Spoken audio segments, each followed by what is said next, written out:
एक युवक अपनी जिंदगी से बहुत परेशान था।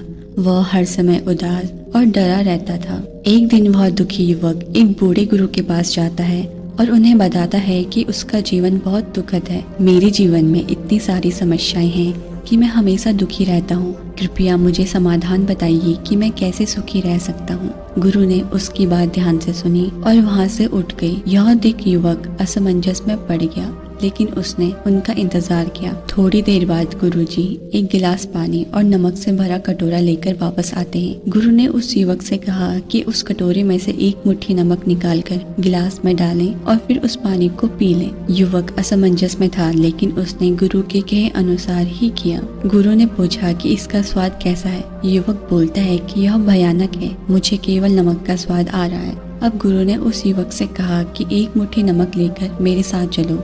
वे दोनों झील के पास चले गए। अब मास्टर ने कहा कि अब इस नमक को झील में डाल दो।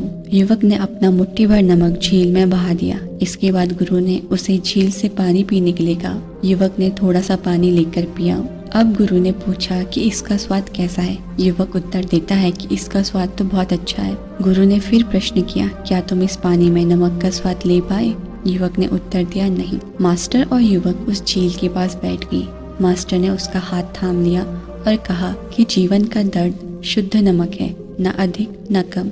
जीवन में दर्द की मात्रा वही रहती है, लेकिन हम दर्द का कितना स्वाद लेते हैं यह इस बात पर निर्भर करता है कि हम इसे किस कंटेनर में डालते हैं। इसीलिए जब आप दर्द में हो तो केवल एक चीज जो आप कर सकते हैं वह है चीजों के प्रति अपनी समझ को बढ़ाना। शीशा बनना बंद करो, झील बन जाओ। दोस्तों, शुद्ध नमक की तरह होने वाले दर्द की मास्टर की उपमा इस विचार पर जोर देती है कि दर्द जीवन का एक अंतर्निहित हिस्सा है। यह हमें याद दिलाता है कि हम दर्द से बच नहीं सकते हैं, लेकिन हम यह चुन सकते हैं कि हम इसे कैसे समझते हैं और अनुभव करते हैं। हम लचीलापन विकसित करके विपरीत परिस्थितियों का मजबूती से सामना कर सकते हैं और असफलताओं से उबरकर दर्द को विकास के अवसर में बदल सकते हैं। दर्पण के बजाय झील बनने की गुरु की रूपक सलाह हमारे दृष्टिकोण को बदलने के महत्व पर जोर देती है। यानी हमें जिस दर्द का सामना करना पड़ता है उसे केवल अंकित करने के बजाय हमें इसके बारे में अपनी समझ को गहरा करने का प्रयास करना चाहिए। अपनी धारणा का विस्तार करके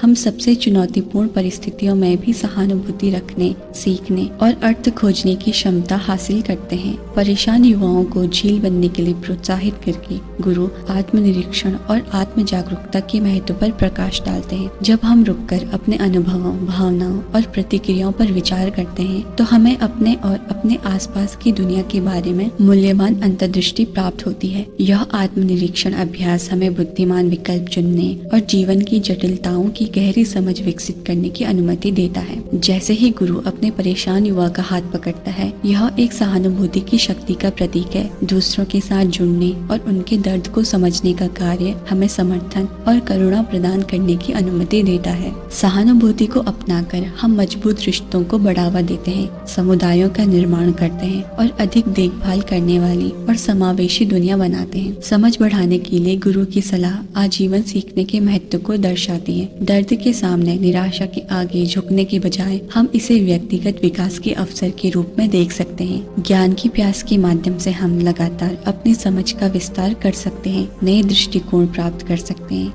और ज्ञान और लचीलेपन के साथ जीवन की चुनौतियों का सामना कर सकते हैं। दोस्तों, यह कहानी दूसरे के साथ विचार करने और साझा करने के लिए मूल्यवान नैतिक मूल्य प्रदान करती है। यह हमें लचीलापन अपनाने, अपनी धारणा बदलने, आत्मचिंतन में संलग्न होने, सहानुभूति विकसित करने और निरंतर सीखने की याद दिलाता है। इन मूल्यों को अपने जीवन में इकट्ठा करके हम दर्द को ज्ञान में बदल सकते हैं और समझ के बहते पानी में सांत्वना पा सकते हैं।